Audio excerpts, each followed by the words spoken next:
जगवान मोहतरम साईं रज़ाक चांडियो साहब जिन खे त पाण अचनि ऐं पंहिंजे ख़्याल जो इज़हार कनि। मोहतरम साईं रज़ाक चांडियो साहब। हलो त यार हक़ जे हक़ीक़तुनि मथे हलो,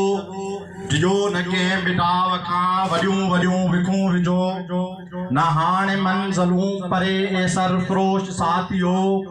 इजो था माग ते रसो, इजो था माग ते पुॼो, उथो त जंग जो टियूं हराम खोर शूम सां वॾो पियो इनकलाब अचे, वरे कंहिं धाम धूम सां, वरे कंहिं धाम धूम सां। सब खां पहिरीं मुबारकबाद ॾियां थो हिन मकली जे प्रेस क्लब जे साथियुनि ऐं दोस्तनि जिन ही हिकु अहम इशू सम्झी करे तव्हां ई असांखे हिन ते गॾु कयो आहे। पर आऊं तव्हां खां थोरो माज़रत सां 2 मिंट वधीक वठंदुसि, सिर्फ़ु इन जे लाइ त हिते जेके ॻाल्हियूं थियूं पे उन मां लॻो ईअं पे त ॼण ही मसइलो असांजे शागिर्दनि ऐं असांजे तइलीम जे लाइ को पहिरियों चकर थियो हुजे। पर जेकॾहिं पाण तारीख़ में ॾिसंदासीं त ही मसइला तमामु पुराणा आहिनि। जॾहिं पाकिस्तान ठहण खां वठी जेको पाकिस्तान ॾींदड़ सिंध सूबो हुजे, जंहिं पाकिस्तान खे लीडरशिप जेको बानी ॾिनो हुजे,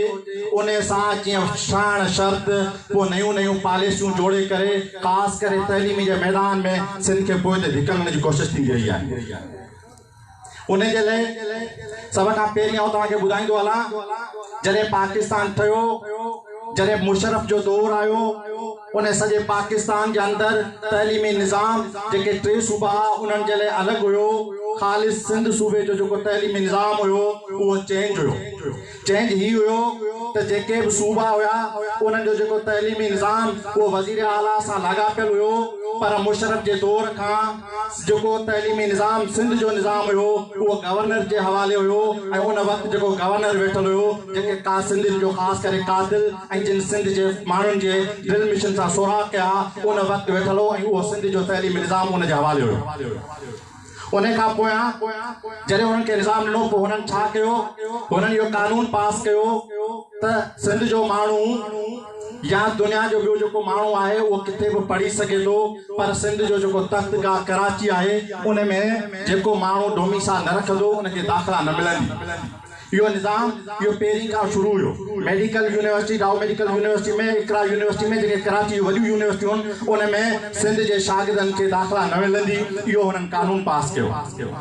उन खां पोयां जॾहिं उहा कानून उन्हनि जे हवाले थियो, पोइ तव्हां सिंध यूनिवर्सिटी जी हालत ॾिठी, तव्हां लम्स जी जेके हालत ॾिठी, उते एतिरी त बदज़ियानत थी वई तइलीम जे बजाए, उते असांजे शागिर्दनि खे क़त्ल कयो वियो। उन तसलसल के ऐं हिन हुक्मरान पंजाब जे हुक्मरान तबिके शुरू खां वठी इहा साज़िश कई आहे। पहिरीं चइनि त सिंधी वटि एतिरी तइलीमी कोन्हे का जो हिननि खे असीं नौकिरियूं ॾियूं। पोइ उन वक़्तु मुंहिंजे काइद मोहतरम पलीअ साहब उन पंजाब जे अंदरि हिकिड़े जर्नल जे अॻियां वेही करे चयो, तव्हां इहो कूड़ ऐं नाटक था करियो, नौकिरियूं ॾियो तव्हांखे। आऊं 5000 खां वधीक माण्हू पढ़ियल लिखियल सिंधी ॾियां थो, जेके कर्नल जी पोस्ट ऐं जनरल जी पोस्टुनि ताईं बि असांजो माण्हू पढ़ियो लिखियो आहे। तव्हां ही कूड़ ऐं ठगी था करियो। तंहिंजे करे हीअ जेकी साज़िश आहे इहा हथ सां कई थी वञे। ईअं न आहे त को असांजो हालतूं ईअं आहे, हीअ हथ सां हिन करे कनि था त सिंध जो माण्हू जेको आहे 72 खां 73% जेको पाकिस्तान खे कमाए ॾिए थो, उनजी कमाई खे लाइ फबाइण जे लाइ उनखे हेठि कजे। जेकॾहिं बि को मथे कंधु खणे त उन मथां लत रखिजे। उन लत रखण जे करे हीअ जेकी साज़िशूं पियूं थियनि पंहिंजे तइलीमी निज़ाम जे लाइ। हिन वक़्तु हीअ जेकी पाकिस्तान जे अंदरि हीअ जेके ख़ासि करे पंहिंजा चूंडियल नुमाइंदा जेके हिते वेठल आहिनि, इन्हनि खां पुछो तव्हां कहिड़े बाग़ जी मूरी आहियो, तव्हांखे असां छाजे लाइ वोट ॾिना हुया, तव्हांखे असां हिन जे लाइ ॾिनो होसीं त जेकॾहिं को असांजो माण्हू पढ़ी लिखी जॾहिं पंहिंजी डिग्री जे नाले ते अचे, तव्हां उन्हनि वक़्तु जॾहिं सरेआम हिन वक़्तु पाकिस्तान जो कानून बि आहे, पाकिस्तान जूं कोर्टूं बि आहिनि, पाकिस्तान जूं असेंबलियूं बि आहिनि, उन्हनि जे बावजूदि सरेआम जेका इहा दहशतगर्दी पई थिए, आउं चवां थो त हीअ सिंधी क़ौम असां हिकु वॾे मां वॾी दहशतगर्दी आहे। छो जेकॾहिं हिकिड़ो ॿारु आहे आहे जेको उनखे जेको सीट नंबर मिलियल आहे उनजो नालो हिकिड़ो त हुते उन मां ज़ाहिर थिए थो जेको तव्हां सीट नंबर ॾिनो आहे उहो हिकिड़ो जेको हिते माण्हू जेको वधीक मार्क्स खणे थो उन मार्क्स खे हटाए करे उनजो नालो हटाए करे तव्हां सीट नंबर वरी पंजाब जे माण्हुनि खे ॾियो छा हिते चूंडियल नुमाइंदनि खे ख़बर न आहे छा कोर्टनि खे ख़बर न आहे छा जेके चीफ जस्टिस इदारा जेके वेठल उन्हनि खे ख़बर न आहे ही शुरू खां वठी तव्हां असां सां इहा साज़िश आहे त ही सिंध जो माण्हू असांखां हक़ हुकुमरानी न खसे ही जेको सिंध जो माण्हू आहे जेकॾहिं पढ़ी लिखी पवंदो त पोइ ही जेको वॾेर को तबिको आहे ही जेको जागीरदार तबिको आहे उहो त उन्हनि जी कमाई उन में थींदी पाण छो न ठटे जे चूंडियल नुमाइंदनि खां सुवाल करियूं ही के हिकिड़े माण्हू जो मसइलो न आहे जीअं दोस्तनि ऐं अची ॿुधायो त असांजूं भेणूं घर में रोअनि पियूं पर उहा भेण उहो असांजो ॿार असांजे सिंध जो मुस्तक़बिल आहे ही जेको हमिलो आहे इहो न आहे त कोई हिन माण्हू जो ॿार न पढ़े हिन ॿार जो न पढ़े हिननि इहा साज़िश कई आहे त सिंध जो ॿार अॻियां न अचे सिंध जो ॿार को MPS न थिए सिंध जो ॿार को डॉक्टर न थिए सिंध जे माण्हुनि खे असांजी डॉक्टर ॾियो जेके पाणी जूं सुइयूं भरे उन्हनि खे ॾींहों में ॾींहुं बीमारियुनि हेपाटाइटिस ॿियनि में मुलविस कनि ऐं तव्हांजो पढ़ियो लिखियो माण्हू जेको अॻियां अचे उनखे पोइते ॾिजो तंहिंजे करे शुरू खां वठी अवामी तहरीक ऐं मुंहिंजो काइद रसूल बख्श पली जो शुरू खां वठी सॼी सिंधी क़ौम खे आगाह कंदो रहियो आहे